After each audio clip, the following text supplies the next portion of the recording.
अस्सलामुअलैकुम नाज़रीन, मुंसिफ टीवी के प्रोग्राम ख़ास मुलाकात में आपका इस्तक़बाल है।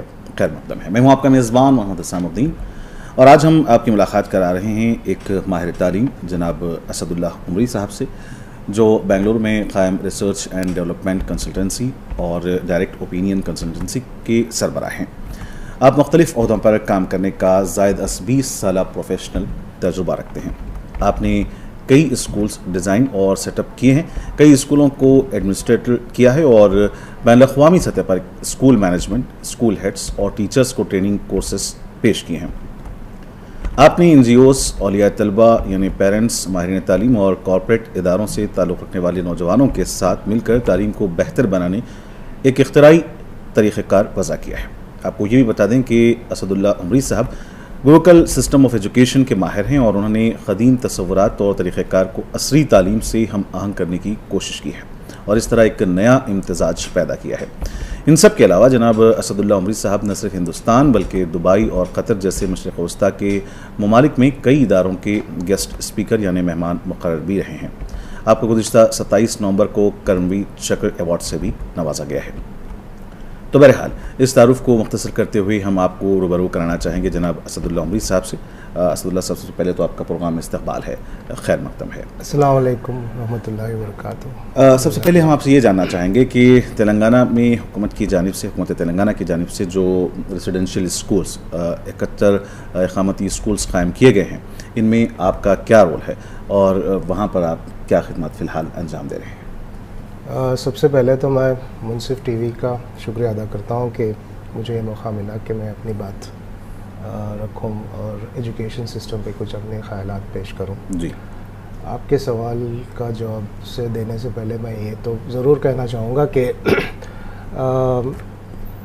तेलंगाना में जो ये स्कूल्स इस्टेब्लिश हुए हैं, जो तेलंगाना रेजिडेंशियल स्कूल्स मुस्लिम माइनॉरिटीज़ के लिए, इसके लिए तो मैं मुबारकबाद देना चाहूँगा तेलंगाना गवर्नमेंट और तेलंगाना के सारी जो लोग हैं जी, क्योंकि ये एक यूनिक सेटअप है, इस्टेब्लिशमेंट है। क्योंकि मैं तकरीबन हर स्टेट्स में काम करता हूँ। हिंदुस्तान की तारीख़ में शायद पहली बार ऐसा हुआ है कि एजुकेशन के लिए इतनी मेहनत और इतनी शिद्दत के साथ बच्चों को तालीम देने की जो कोशिश हो रही है, इसके तो पहले हकदार मुबारकबाद के लिए हमारे चीफ मिनिस्टर साहब के चंद्रशेखर राव साहब हैं।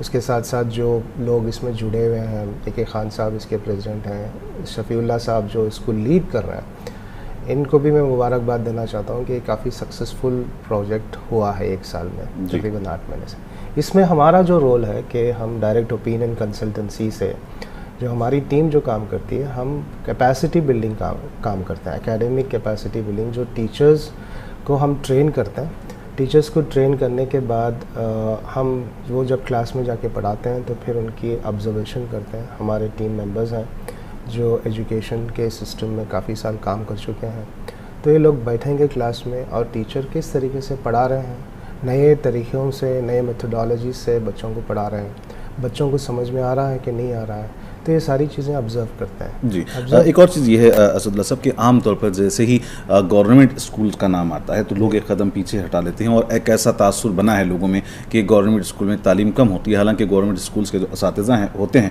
वो मैं समझता हूँ कि बनिस्बत आप प्राइवेट स्कूल्स के वो कहीं ज़्यादा काबिल होते हैं।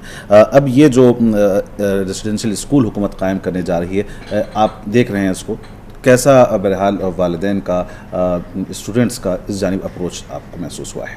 अल्हम्दुलिल्लाह इस प्रोजेक्ट में बहुत सारे लोग काम किए हैं, तकरीबन हर तबके के लोग, और जो रिस्पांस रहा है वो काफ़ी अच्छा रिस्पांस रहा।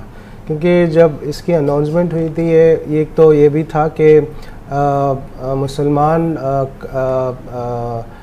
कम्युनिटी में जो है लड़कियों को हॉस्टल में रख के पढ़ाने का जो एक सिस्टम बन रहा था, इसमें ये भी था कि क्या बच्चों को ये लोग लाके माँ बाप हॉस्टल में रखेंगे, ये भी था, और गवर्नमेंट स्कूल्स में पढ़ाई हो सकती है, ये भी एक सवाल था। लेकिन जिस तरीके से ये सारी टीम मोटिवेट किए हैं पेरेंट्स को, माँ बाप को, तो ये बच्चों का एडमिशन हुआ और काफ़ी अच्छा एडमिशन, तकरीबन 12,000 बच्चे आज इन स्कूल्स में पढ़ते हैं। एक जो बात आपने कही कि टीचर्स जो यहाँ पे जो पढ़ाते हैं, इनकी कैपेसिटी और इनकी क्वालिटी बेशक अच्छी है क्योंकि ये काफ़ी ट्रेन टीचर्स होते हैं, काफ़ी क्वालिफाइड टीचर्स होते हैं और फैसिलिटीज़ भी इतने अच्छे होते हैं। तो अभी शायद मैं ये देख रहा हूँ कि तेलंगाना में और कुछ दूसरे स्टेट्स में गवर्नमेंट स्कूल्स पे पेरेंट्स थोड़ा बहुत ज़्यादा रूरल सेक्टर में ख़ासकर उसकी तरफ आ रहे हैं, क्योंकि प्राइवेट स्कूल्स में जो सिस्टम है वहाँ पे ये लोग उसकी फ़ीस अफोर्ड नहीं कर सकते हैं। तो और एजुकेशन का अवेयरनेस इतना बढ़ गया है कि हर माँ बाप चाहे वो कोई भी नौकरी करें यही सोचते हैं कि मैं जो तकलीफ़ें जो उठा के मैं जो आज मेरी ज़िंदगी जो बसर कर रहा हूँ, मेरे बच्चे इस तरीके से ना गुजारें, बच्चों की ज़िंदगी बेहतर बने, और उसके लिए ये लोग जानते हैं कि सिर्फ रास्ता इसका एक ही है कि बच्चों को पढ़ाएं। जी, हम आपको बता दें कि ज़िमन में हमने उमर जलील साहब के साथ भी एक प्रोग्राम मुनसिफ टीवी पर किया था, जिसके काफ़ी समझे कि मुस्बत लोगों ने से इस्तेफ़ादा किया है, और काफ़ी तफसील से उन्होंने इस बारे में हमें बताया था कि जब स्कूल्स का आगाज़ हो रहा था, और मैं समझता हूँ कि पहला साल मुकम्मल होने को है। हुकूमत ने यह भी अच्छा इक़दाम किया है कि जिस तरीके से आप रिसर्च एंड डेवलपमेंट कंसल्टेंसी चला रहे हैं, उनको भी उन्होंने समझिए कि इसमें लिया है असातिज़ा की समझिए ट्रेनिंग के लिए। तो वहाँ पर किस तरह की आप असातिज़ा को ट्रेनिंग देते हैं? हम जो है शुरू में जब प्रोजेक्ट हमको दिया गया था उस वक्त हम जो है 1 दिन की ट्रेनिंग किए थे टीचर्स को। बेसिक ट्रेनिंग जो थी कि बच्चों को जो करिकुलम जो स्टेट बोर्ड का जो करिकुलम है उसको किस तरीके से बच्चों के सामने आसान तरीके से समझाएं बच्चों को, क्योंकि ये बच्चे दूसरे अलग अलग स्कूलों से और अलग अलग मीडियम से आए थे। कुछ बच्चे उर्दू मीडियम के, इंग्लिश मीडियम के, कुछ बच्चे तेलुगु मीडियम के, कुछ ऐसे भी बच्चे थे जो क्लास 2 या ग्रेड 2 दूसरी साल के बाद या तीसरी साल के बाद पढ़ाई रोक दी थी। ये सारे बच्चे जब आ गए तो टीचर्स को ये ज़रूरी था कि उनकी लेवल पे जाएं बच्चे और उनको समझाने की कोशिश करें। तो वो सबसे बड़ी वो एक चैलेंज था जो हमको तकरीबन सारे जो डिस्ट्रिक्ट्स में जो स्कूल हैं, तकरीबन 71 स्कूलों की टीचर्स को ट्रेनिंग की ज़रूरत थी, जो हमने तकरीबन 20-25 दिन में हमने इसको मुकम्मल किया। अब उसके बाद हम क्या करते हैं कि हमारे जो कोऑर्डिनेटर्स हैं जी, और हमारे जो ज़िम्मेदार हैं, जिसमें जो अहम जो रोल निभा रहे हैं, उसमें एक सादिया अलादीन है और एक रेणुका राव जो मेरे साथ डायरेक्ट ओपिनियन कंसल्टेंसी में पार्टनर्स भी हैं जी।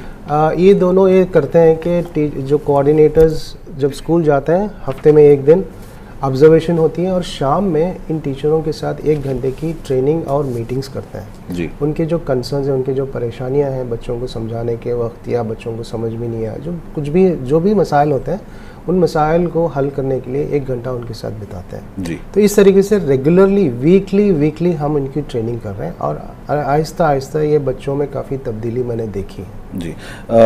अभी जैसा कि मैंने प्रोग्राम के आगाज़ में कहा था कि एक लोकल सिस्टम ऑफ एजुकेशन ये क्या है और समझिए इसकी इफादियत क्या है, हमारे नाज़रीन के साथ शेयर करें। ये बेसिक चीज़ें हैं। इसमें मैंने जब इतने सालों से मैं एजुकेशन सिस्टम में काम एज ए टीचर काम किया, फिर as a principal, vice principal ज़िम्मेदार स्कूल का जी। तो मैंने मेरी हर वक्त एक कोशिश रही है कि क्या नई चीज़ हो सकती है जो हम स्कूल्स में या टीचर्स में बच्चों के लिए जो दे सकें जी। तो जब मैंने ये जो नया सिस्टम मेथोडोलॉजी आ रहा है तो मैंने इसकी रिसर्च जब शुरू की तो मुझे लगा कि ये कहीं ना कहीं कि ये देखिए कोई भी चीज़ जो है उसकी बुनियाद कहीं हिस्ट्री में कहीं ना कहीं होनी चाहिए। तो जब मैंने इसको शुरू किया तो मुझे इस्लामिक एजुकेशन सिस्टम में और हिंदुस्तान के जो सबसे पुराना सिविलाइजेशन है इसमें गुरुकुल सिस्टम में जो सिस्टम में पढ़ाया जाता था उसमें तकरीबन चीज़ें आज वापस आ गई हैं, नए नाम से आई हैं लेकिन वापस आई हैं। तो फिर मैंने इनको लिंक करके मैंने देखा कि ये चीज़ें थी, इसकी वजह से उस ज़माने में एजुकेशन सिस्टम इतना स्ट्रॉन्ग था, बच्चों के अंदर इतने वैल्यूज़ थे, बच्चों के अंदर मिल के रहने की जो सिस्टम था और या बच्चों की जो हुनर टैलेंट जिसको हम कहते हैं कि हुनर इतना बाहर इतने ऊंचाई तक जाते थे बच्चे कि उसकी वजह से हिंदुस्तान आज भी जो है स्टूडेंट्स कम्युनिटी, आज के जो हिंदुस्तान के जो स्टूडेंट्स हैं इनकी डिमांड पूरी दुनिया में इतनी ज़्यादा है जी कि ये हमारी एजुकेशन सिस्टम की वजह से ही है जी। तो वो मैंने शुरू की। मिसाल के तौर पे मैं आपको बताता हूँ कि सैंड प्ले जो सिस्टम जो कहते हैं, जो प्री प्राइमरी में जो लोग अक्सर टीचर्स हम इस्तेमाल करते हैं, पुराने ज़माने में यही होता था कि रेगिस्तान में लिखाई वहीं होती थी। गुरुकुल सिस्टम में ज़मीन पे लिखाई करते, पेपर नहीं था उस वक्त। बिल्कुल। तो उसकी वजह से हम 6 सेंसेस से हम तालीम हासिल कर सकते हैं। उसमें एक सेंस है अपनी स्किन जी। तो जब हम लिखते हैं तो उसको महसूस करते हैं, महसूस जब करते हैं तो जल्दी सीखते हैं, सुनते हैं तो जल्दी सीखते हैं, देखते हैं तो सीखते हैं, सूंघ के सीखते हैं, बोल के सीखते हैं। तो ये सारा एक सिस्टम है जो अल्लाह ताला ने इसलिए दिया कि इन चीज़ों से आप कुछ चीज़ों को महसूस कर सकते हैं, सीख सकते हैं। तो यही सिस्टम मैंने सोचा कि ये जब था, आज हम कर रहे हैं, तो मैंने कहा कि देखो ये एक सक्सेसफुल सिस्टम है, इसको हम अपनाएंगे स्कूल्स में तो बच्चों में तब्दीली और बच्चे जल्द से जल्द सीख सकते हैं। जी। किस किस्म की इफ़ादियत आपने महसूस की? जैसा कि आपने बताया कि जो तरीक़ेकार है ये बहुत ज़्यादा फ़ायदेमंद हो सकता है, तो इफ़ादियत की अगर हम बात करें तो कैसे रिज़ल्ट्स का आपको हासिल हुए हैं? रिज़ल्ट्स रूरल सेक्टर में जब मैं ज़्यादा काम कर रहा हूँ आजकल, गाँव में, कर्नाटक में हो या यूपी या बिहार, बंगाल या अभी तेलंगाना में, एपी में, तो जब अक्सर एक इसमें परेशानी ये भी होती है कि माँ बाप के पास इतने पैसे नहीं होते हैं कि अफोर्डेबिलिटी नहीं होती कि हम टैब या किताबों के ज़रिए से उनको पढ़ाएं। तो जब मैंने सोचा कि इस सिस्टम को अगर हम इंट्रोड्यूस करें तो रूरल सेक्टर में, क्योंकि वहाँ पे माहौल भी होता है, तो जब हमने इसको शुरू किया तो जो बच्चे अल्फ़ाबेट्स या बच्चे जो अलिफ बे नहीं पढ़ सकते थे, लिख नहीं सकते थे, 3 महीने 4 महीने में जो किताबों के ज़रिए से जो सीखते थे, बच्चे जो है 1 महीने में सीखना शुरू किए। बच्चों के अंदर, और ये भी था कि बच्चे इससे खुश होते थे। इसमें बच्चों के अंदर एक तब्दीली ये भी रहती थी कि दिलचस्पी ज़्यादा पैदा होती थी कि हम सीखें। जी। अभी एक एग्ज़ाम्पल मैं ये भी दूं कि तेलंगाना माइनॉरिटीज़ में जो बच्चे आज हमारे पास इस स्कूल्स में पढ़ रहे हैं, ये बच्चे काफ़ी इंटरेस्टेड हैं अभी जी स्कूल्स में रहना है। तो इनकी वजह से इंशाल्लाह ये उम्मीद है कि आने वाले साल में हमारे पास 12,000 से 55,000 बच्चे इसमें पढ़ेंगे।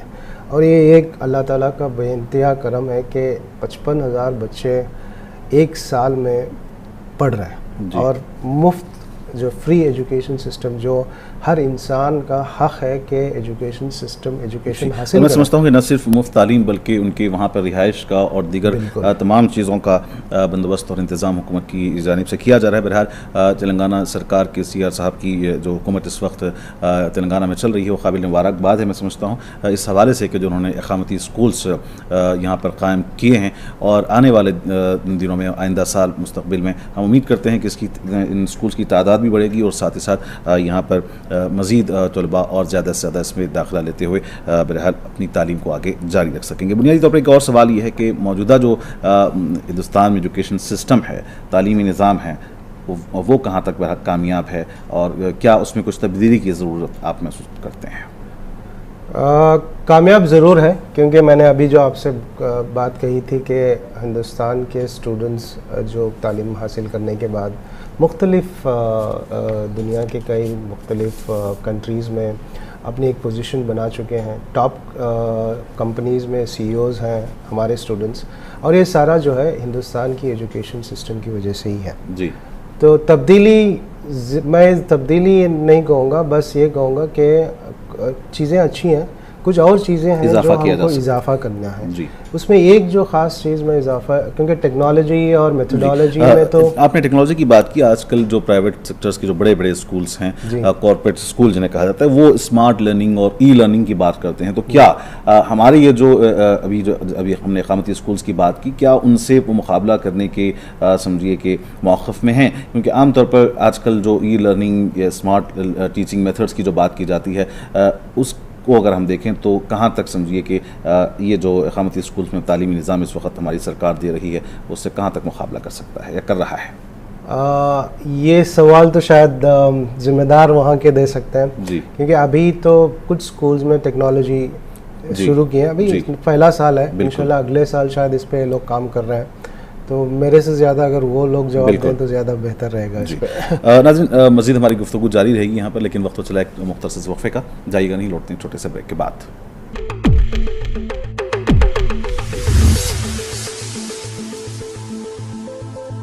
नाज़रीन, प्रोग्राम ख़ास मुलाकात में वक्फे के बाद दोबारा आपका इस्तकबाल है। खैर मकदम है। मैं हूँ आपका मेज़बान मोहम्मद हुसैनुद्दीन और इस वक्त स्टूडियो में हमारे साथ मौजूद हैं जनाब असदुल्लाह उमरी साहब, जो माहिर तालीम हैं और बेंगलुरु में क़ायम रिसर्च एंड डेवलपमेंट कंसल्टेंसी और डायरेक्ट ओपिनियन कंसल्टेंसी के सरबराह हैं।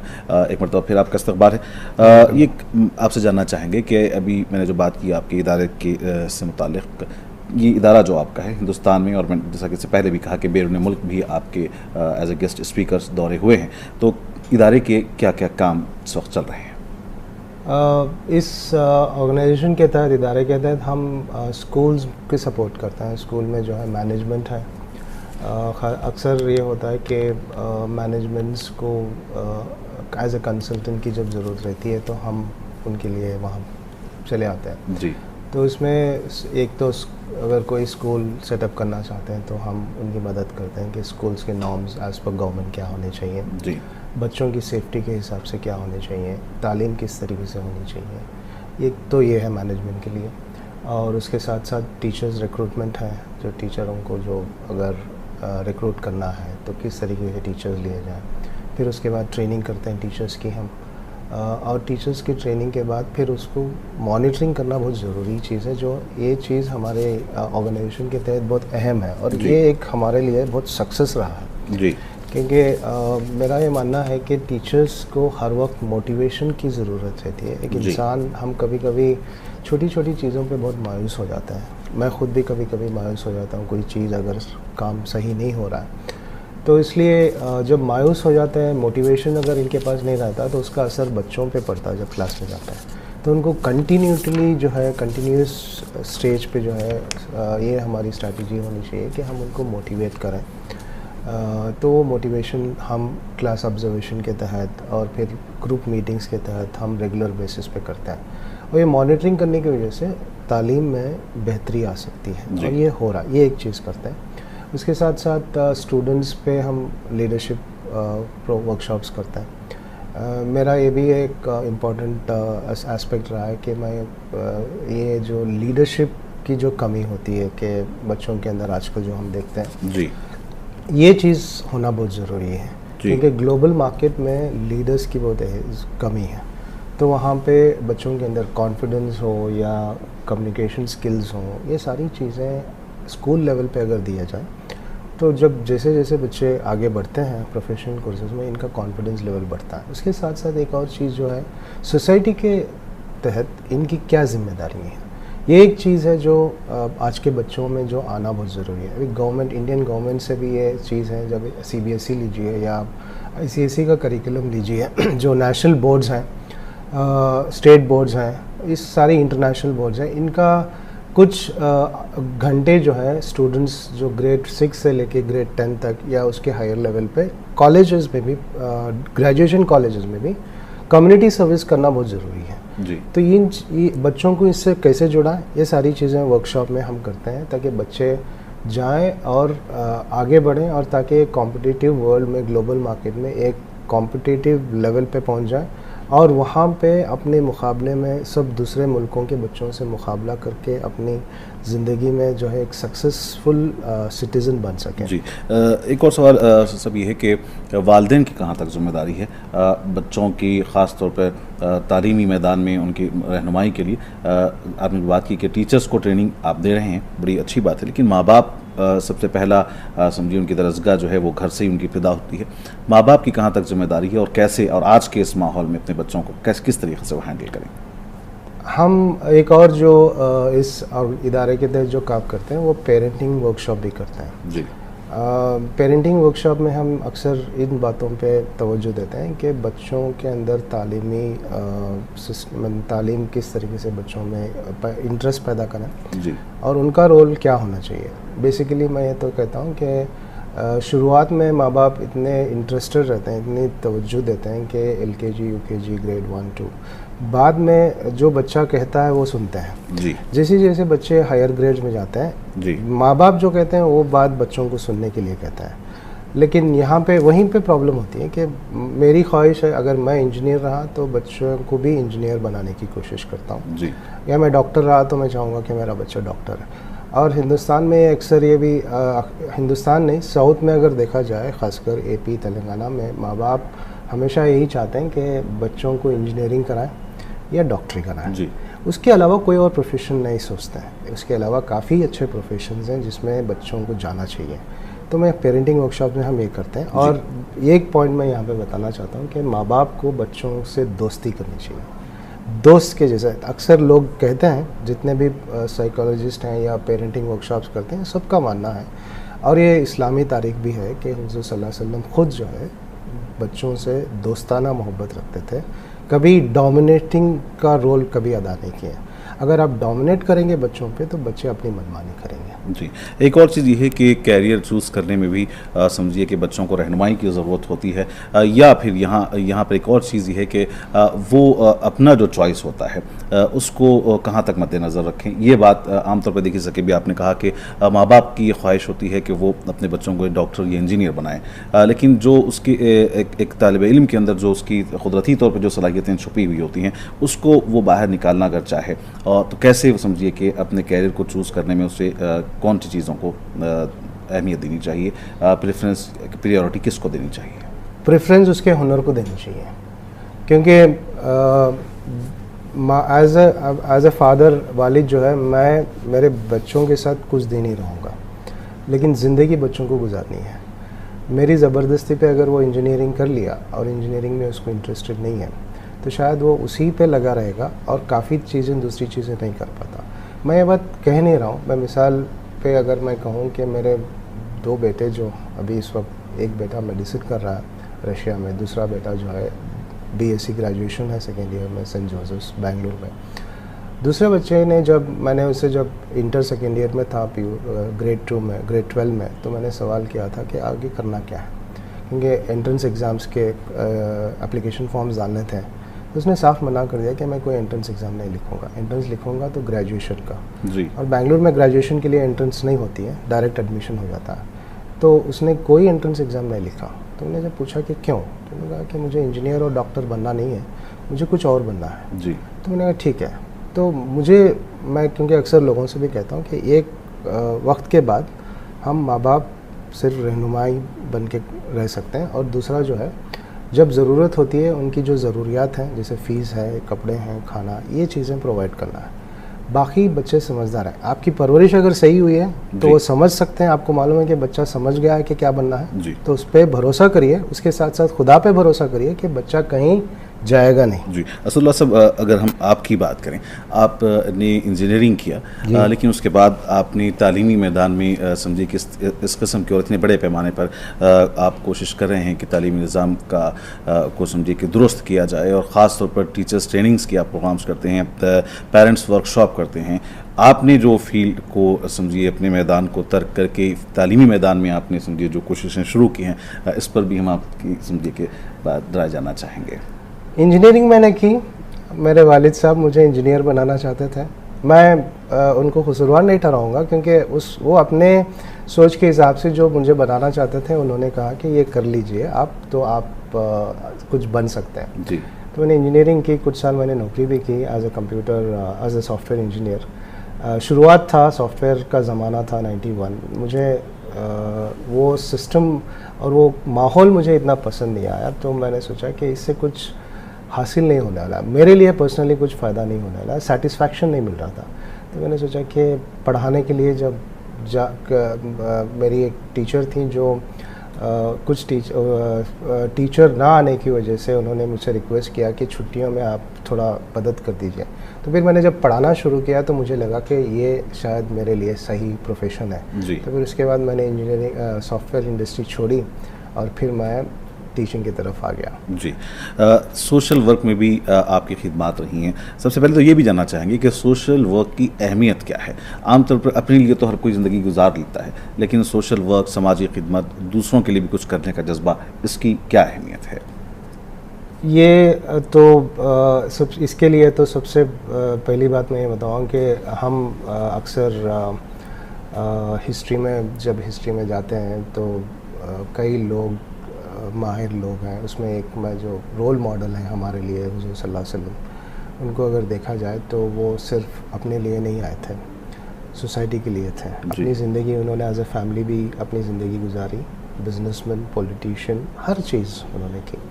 सोसाइटी के तहत अल्लाह ताला ने इंसान को इसलिए पैदा किया कि अपनी ज़िंदगी जिए, उसके साथ साथ सोसाइटी में भी अपनी रोल अदा करें ताकि कुछ तब्दीलियाँ आएँ, कुछ सही गलत के फ़ैसले हम करें और सही क्या है ये बताएं। तो इसके लिए हर इंसान को ये ज़रूरी है कि सिर्फ मैं अपने घर में नहीं रह सकता, अगर भी रहा तो सोसाइटी में अगर बदबू है, सोसाइटी में अगर कुछ गलत हो रहा है तो उसका असर एक ना एक दिन मेरे घर पे ज़रूर पड़ेगा। तो इससे पहले कि मैं ये मुझ पे और मेरे बच्चों पे असर पड़े, सोसाइटी में भी थोड़ा बहुत हम काम करें।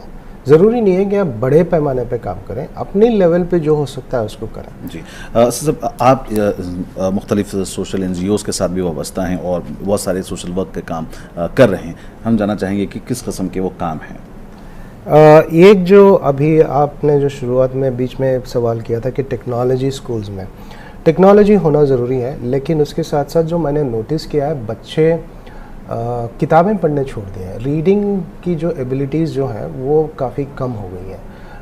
पढ़ते सिर्फ सुनते हैं या टीवी देखते हैं, उसके ज़रिए से ये लोग कहानी और काफ़ी दिगर चीज़ों की मालूमात हासिल करते हैं।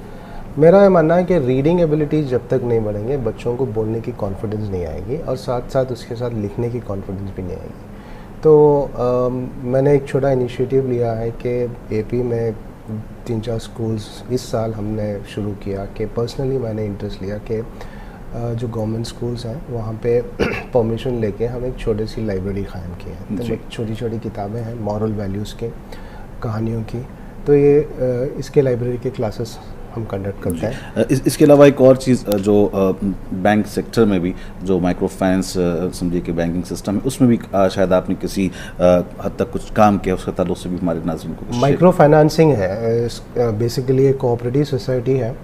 ह्यूमन वेलफेयर फाउंडेशन की जानिब से साउथ में तकरीबन तेलंगाना में आज 12 सेंटर्स इस्टेब्लिश हुए हैं। इस पे हम नो इंटरेस्ट मतलब इंटरेस्ट फ्री लोन्स प्रोवाइड करते हैं जी। और दूसरी चीज़ जो है लोगों के अंदर सेविंग्स का जज्बा पैदा हो, वो सिस्टम हम क्रिएट करते हैं। इसी का एक इदारा मैं और मेरे कुछ दोस्त मिलके हमने गुंटूर में इसको इस्टेब्लिश किया। एक ये जो मैंने बात कर रहा था कि एजुकेशन सिस्टम, दूसरी चीज़ जो है सोसाइटी में हम किस तरीके से सपोर्ट करें। लोग जो छोटे तबके के जो बिज़नेस करते हैं इनके लिए बहुत मुश्किलात हैं कि फाइनेंसेस नहीं मिलते हैं, बैंक्स जो है इन लोगों को लोन्स नहीं प्रोवाइड करते हैं। या फिर ऐसा भी देखा जा रहा है कि बहुत सारे फाइनेंसर्स फाइनेंसेस हाई रेट्स पे जो है फाइनेंसेस प्रोवाइड करते हैं, जिसकी वजह से 1000 रुपये देते हैं तो दिन के आखिर में जो है उनको 1500 रुपये देने पड़ता है। बिल्कुल सही कहा आपने कि मेहनत की कमाई इन समझिए फाइनेंसर्स को भरना पड़ती है। नाज़रीन प्रोग्राम वक्त कम है, हम तो चाहते हैं कि असदुल्लाह उमरी साहब से बहुत सारी गुफ्तगू करें। आखिर में जानना चाहेंगे कि स्टूडेंट्स और पेरेंट्स और टीचर्स, इनको कुल मिलाकर आप क्या पैगाम मुनसिफ टीवी के तवज्जुह से देना चाहेंगे? 3 सेंटेंसेस में अगर मैं कहूँगा, टीचर्स से गुजारिश करूँगा कि ज़िम्मेदारी आप पे बहुत है, बच्चों की फ्यूचर हमारे हाथ में है, तो पूरी डेडिकेशन के साथ, जज्बे के साथ, शिद्दत के साथ टीचर्स को पढ़ाएं। माँ बाप से यही गुजारिश करूँगा कि अपने बच्चों पे भरोसा करिए, बच्चों को आप गाइड करिए, आप ज़बरदस्ती कोई प्रोफेशन या ज़बरदस्ती अपनी चॉइस उन पर मत थोपिए।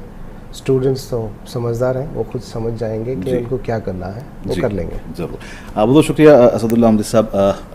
नाज़रीन, ये थे असदुल्लाह उमरी साहब जो माहिर तालीम हैं और बेंगलुरु में कायम रिसर्च एंड डेवलपमेंट कंसल्टेंसी और डायरेक्ट ओपिनियन कंसल्टेंसी के ज़िम्मेदार हैं। आज हमने उनसे तफसीली गुफ्तगू की। बहुत शुक्रिया, आपने वक्त निकाला हमारे स्टूडियोज़ में आए और हमारे नाज़रीन के साथ अपने ख्यालात को शेयर किया। नाज़रीन, प्रोग्राम ख़ास मुलाकात का आज यहीं पर वक्त ख़त्म होना चाहता है। फ़िलहाल अपने मेज़बान मोहम्मद सामुद्दीन को पूरी मुनसिफ टीम का साथ दें, इजाज़त देखते रहें मुनसिफ टीवी। खुदा हाफ़िज़।